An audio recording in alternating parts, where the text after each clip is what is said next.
In this video, we're going to talk a little bit about creating a library of images here in Adobe Photoshop. I have my first image open here of Osaka Castle, and I want to add this in a library to share with my coworker. If I go up here to Window, then select Libraries, it will open my Libraries panel. I can now go to Create New Library. I'm going to put this as Shared Demo and select Create. Now in here, I can start to build a library. Notice in the bottom right-hand corner, we have a plus button. I'm going to select this plus button to add my image to my library. The first thing I want to select here is Graphic. This will allow me to add my image. Once it finishes, I can right-click and select to rename this image. And I'm going to call it Osaka Castle. Hit Enter. And now it's in my library as Osaka Castle. Additionally, I could add other elements. So if I go to the plus, and maybe I want a color from this image.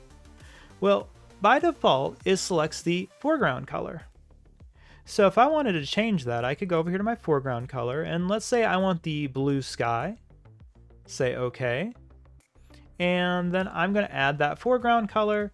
I'm going to double click on that and just call it blue sky. If I go back to the plus, I can also select to extract from image. When I do this, I can get patterns, shapes, color themes, gradients, or if my image has type, I can also extract type from it.